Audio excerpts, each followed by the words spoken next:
ఇంత జరుగుతుంటే ఈ తానాలు, నాటాలు, ఆటాలు ఏం చేస్తున్నాయి సార్? వీళ్ళేం చేయలేరా? అంటే వీళ్ళు అమెరికా రాజకీయాల్లో అట్లలో చాలా కీలకమైన పాత్ర పోషిస్తారు గదా! వీళ్ళకి ఏం వర్డ్ లేదా చెప్పడానికి? అంటే ఇప్పుడు మీకొక విషయం తెలియాలి. అంటే సార్. నేను చెప్పిన విషయం ఆటా తాటా వాళ్ళు నచ్చకపోవచ్చు. వాళ్ళు ఎవరు కూడా అమెరికన్ పాలిటిక్స్‌లో వీళ్ళు లాబీయిస్టులు కాదండి. హ్మ్. లాబియింగ్ అంటే ఏంటంటే వాషింగ్టన్ డీసీలో కూర్చొని పెద్ద పెద్ద కంపెనీస్ లాబియింగ్ చేస్తారు గవర్నమెంట్ ఆఫ్ అమెరికాకు. మన ఆటా తాటా వాళ్ళు, ఆనా వాళ్ళు వీళ్ళెవరు కూడా పొలిటికల్ లాబీయిస్ట్ కాదు వీళ్ళు. వీళ్ళు ఎంతసేపు సినిమా యాక్టర్లు పట్టుకురావటం, వీళ్ళంతా పెద్దవాళ్ళతోని ఇంతే. ఫోటోలు దిగటం, వాళ్ళు తెలుగు అంటే పండుగలు సెలబ్రేట్ చేసుకోవటమే కానీ, ఎవరన్నా తెలుగు వాళ్ళు కష్టాల్లో ఉంటే ఆ డెడ్ బాడీస్‌ని పంపించడమే గానీ, అలాంటివి చేస్తారు. వీళ్ళు పొలిటికల్ ఏం ఇంటర్ఫియరెన్స్ ఉండదండి వీళ్ళు. హ్మ్. వీళ్ళు లాబియింగ్ చెయ్యరండి మన వాళ్ళెవరు. ఓకే. ఇప్పుడు రీసెంట్‌గా చూస్తే చాలా మటుకు తానాలు అవన్నీ కూడా ఇప్పుడు ఆడిట్‌లోకొస్తున్నాయి. చాలా కుంభకోణాలు జరుగుతున్నాయండి. సార్. వీళ్ళెవరు కూడా ఏం చేయలేరండి వీళ్ళు. ఇప్పటికి అందరికీ ఉన్న ఒక పెద్ద డౌట్ ఏంటంటే, ఇప్పుడు అమెరికాలో H-1B వీసా మీద ఉన్న ఒక వ్యక్తి, ఇండియాలో తల్లిదండ్రులకి అనారోగ్యం చేసింది. ఏదన్నా ఎమర్జెన్సీ వర్క్ పడింది. రావచ్చా? లేదా? వస్తే మళ్ళీ వెనక్కి పోవచ్చా? లేదా? రావచ్చండి. దీని మీద ఇంకా చాలా మందికి డౌట్ ఉంది. అవును. రావచ్చు, పోవచ్చండి. కానీ వాళ్ళకొక క్లయింట్ ఉంటేనో, లేకపోతే నిజంగానే ఉద్యోగం ఉంటేనే, వాళ్ళకి నిజంగానే పేరోల్ నడుస్తుంటేనో, వాళ్ళకి అవన్నీ లెజిటిమేట్‌గా ఉంటే వెళ్ళొచ్చండి, రావచ్చండి. ఓకే. డెఫినిట్‌గా ఎయిర్‌పోర్ట్‌లో సెకండరీ ఇన్స్‌పెక్షనో, ఫస్ట్ ఇన్స్‌పెక్షన్‌లో అడుగుతారు. అడిగినప్పుడు వాళ్ళు కన్విన్స్ చేయగలిగితే I don't see any problems అండి. అంటే ఇప్పుడు వాయిదా వేసుకోవాల్సిన అవసరం లేదు. టూర్‌ని. లేదండి. అంటే జాబ్ లేకపోతే మాత్రం రావద్దింకా. జాబ్ లేకపోతే వస్తే కష్టం అండి. మళ్ళీ వెనక్కి రాలేరు. ఇప్పుడు రీసెంట్‌గా కొంతమంది పంజాబీ వాళ్ళు ఇంతకుముందు పొలిటికల్ అసైలం ఫైల్ చేసుకొని గ్రీన్ కార్డ్ తెచ్చుకున్నారు. ఓకే. తెచ్చుకొని వాళ్ళు మీరు పొలిటికల్ అసైలం అంటే ఏంటండి? మీ దేశంతోని మీకు ఇబ్బంది ఉంది అని మరి గ్రీన్ కార్డ్ తీసుకొని మీరు అమెరికన్ సిటిజన్స్ కాకముందు దయాభిక్ష ధర్మం దయాభిక్ష. దయాభిక్ష. ఆ! మరి మళ్ళీ ఇండియాకు మీరు ఫ్యామిలీని అటెండ్ చేసుకొని వెనక్కి వస్తుంటే ఎయిర్‌పోర్ట్‌లో వాళ్ళని అరెస్ట్ చేసి మీకు దయాభిక్ష అని చెప్పి మా దగ్గర గ్రీన్ కార్డులు తీసుకున్నారు. మరి ఇప్పుడు మీరు ఇండియాలో భయం లేదా? మరి ఎందుకు వెళ్తున్నారని చెప్పి అరెస్ట్ చేసి కుటుంబాల్ని వెనక్కి పంపిస్తున్నారు. బా! ఇవన్నీ కూడా మీడియా వాళ్ళు ఏం చేసి వంకరగా చెప్తారండి. కానీ ఓకే. అసలైన విషయాలు చెప్పరు. సో మేమంటే అక్కడ రోజు చూస్తుంటాము. కరెక్ట్. మా కరెక్ట్. ఆఫీస్‌కు బోలెడన్ని కాల్స్ వస్తా ఉంటాయి. నేను నా అనుభవం ఒక 35 ఏళ్ళు న్యాయ వృత్తిలో ఉన్నాను కనుక నాకు తెలుసు కనుక నేను చెప్పగలుగుతానండి. ఇప్పుడు ఇంకా కలలు కంటూనే ఉన్నారు. చాలామంది కళ్ళలో ఇంకా ఆశ ఉంది. మనం అమెరికా పోగలుగుతాం, పోతాము అని. మరి H-1B వీసాల సంగతి ఏంటి సార్? కొత్తగా యూత్ ట్రై చేయొచ్చా? లేదంటే స్టే వచ్చే వరకు ఆగాలా? అసలు ఆలోచనే మానేయాలా? చేయొచ్చని నేను అనుకుంటానండి. ఓకే.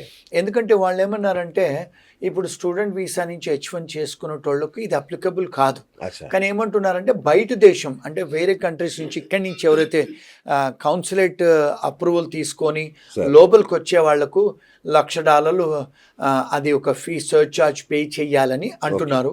సో అక్కడున్న స్టూడెంట్స్‌కి నేనైతే ఇబ్బంది అవుతది అని అనుకోను. సో ఇదంతా ఒక ఎత్తయితే సార్, ఇక మన విద్యార్థుల లేదంటే ఉద్యోగుల భద్రత. చాలా దేశాల్లో అదొక ప్రశ్నార్థకంగా మారిపోయింది భద్రత అనేది. దీనికి తోడు స్ట్రెస్ లెవెల్స్ ఈ అన్ని గందరగోళాలకు సంబంధించిన స్ట్రెస్, విపరీతమైన ఆరోగ్య సమస్యలు. దీన్ని ఎట్లా వాళ్ళు బయటపడాలి దీని నుంచి? ఇప్పుడు మీరు చూస్తుంటే మొన్న ఆస్ట్రేలియాలో కూడా పెద్దగా వాళ్ళు ఇమిగ్రెంట్స్ అందరిని వెళ్ళిపోమని చెప్పి తెల్లవాళ్ళంతా అవును. వాళ్ళు ధర్నాలు చేస్తున్నారు. ఇంగ్లాండ్‌లో చేస్తున్నారు, యూరోప్‌లో చేస్తున్నారు. కెనడా వాళ్ళు ఆల్రెడీ ఆపేశారు కూడా. కెనడా వాళ్ళు వాళ్ళు ఇబ్బంది పడుతున్నారు. అవునండి. సో ఇప్పుడు ఏమైపోయిందంటే ఇప్పుడు మనకు చూసుకుంటే మన తెలంగాణలో కేసీఆర్ గారు ఆంధ్ర వాళ్ళు వెళ్ళిపోవాలని చెప్పేసి మనకి ఎలాంటి ఫీలింగ్ అయితే వచ్చిందో అలాంటిదే ఇప్పుడు ఈ అన్ని వెస్టర్న్ కంట్రీస్, ఆంగ్లో సాక్సన్ కంట్రీస్‌లో వచ్చేసిందండి. ఇప్పుడు పోలాండ్ అనే కంట్రీ వాళ్ళు ఓపెన్‌గా చెప్పేస్తున్నారు. మాకు ముస్లిమ్స్ రావద్దు, స్టూడెంట్సే కానీ వర్క్ పర్మిట్స్ మేము ఇవ్వము అని. అలా ఇప్పుడు జర్మనీలో ఉన్న మాస్కులన్నీ తొలగించారండి. చాలా యూరప్ కంట్రీస్‌లలో వాళ్ళు ఏం చెప్తున్నారు? ముస్లిమ్స్ గో బ్యాక్ అని చెప్తున్నారు. ఇప్పుడు ట్రంప్ గారు వచ్చిన తర్వాత చాలా కంట్రీస్‌లలో ముస్లిం కంట్రీస్‌లలో కౌన్సులేట్స్ క్లోజ్ చేశారు. మొదటిసారి వచ్చినప్పుడు కూడా ఒక 40 దేశాలలో కౌన్సులేట్స్ క్లోజ్ చేశారు వారు. ఏది ముస్లిం కంట్రీస్‌లలో. అంటే ఏమవుతుందంటే ఇప్పుడు ఇమిగ్రెంట్స్‌కు యాంటీ ఇమిగ్రెంట్ ఫీలింగ్ వచ్చేసిందండి. ఆ యాంటీ ఇమిగ్రెంట్ ఫీలింగ్ వచ్చింది కనుక డెఫినెట్గా మనను టార్గెట్ చేస్తారు. అంటే ఇంతకుముందు కూడా అమెరికాలో డాట్ బస్టర్స్ గ్యాంగ్ అనేది ఉండేది. అంటే ఏంటి, బొట్టు పెట్టుకున్న వాళ్ళని చంపేసేవాళ్ళు తెల్లాళ్ళు. అలాంటి సిచ్యువేషన్స్ గతంలో జరిగాయి.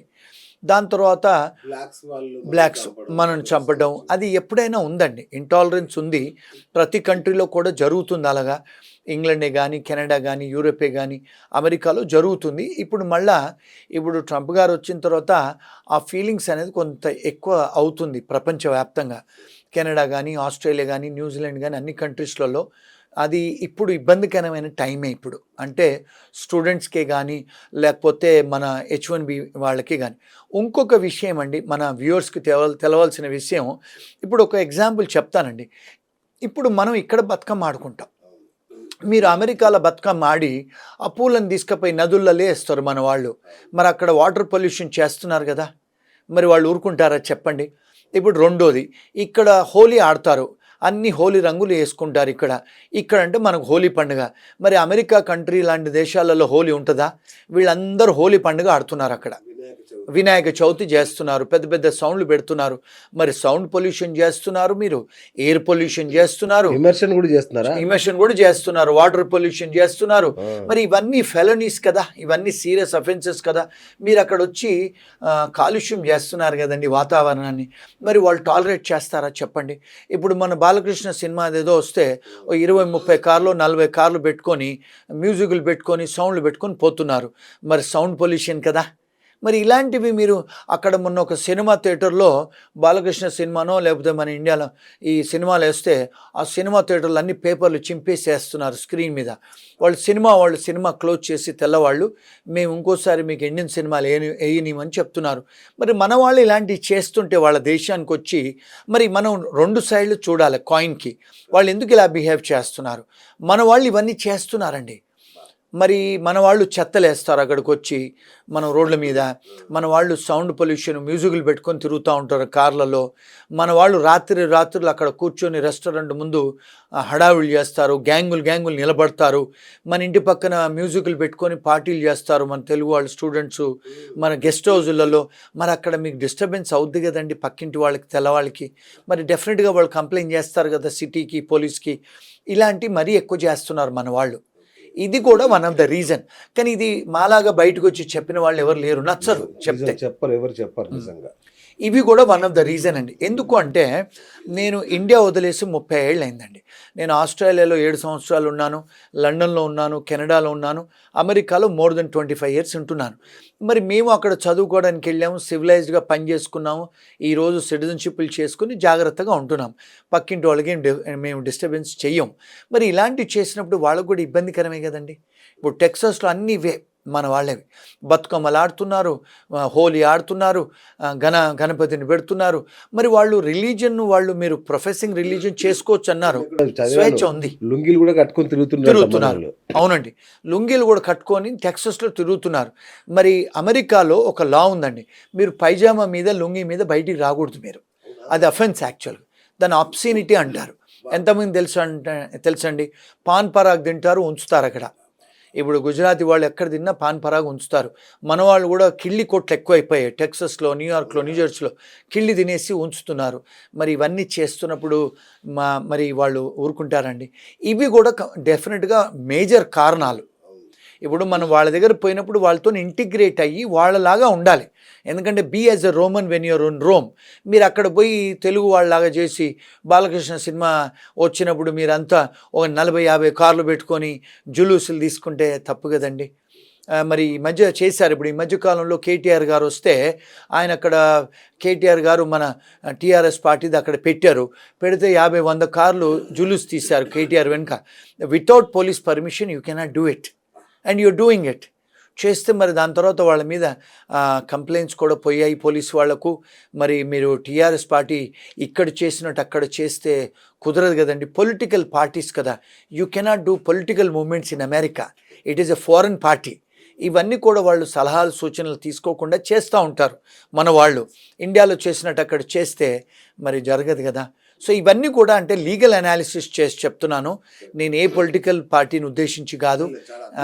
నేను అంటే I'm giving you legal analysis అండి. అందుకనే మనకు కూడా ఇబ్బందులు జరుగుతున్నాయి. మనం కూడా ఒక అందుకు కారణం.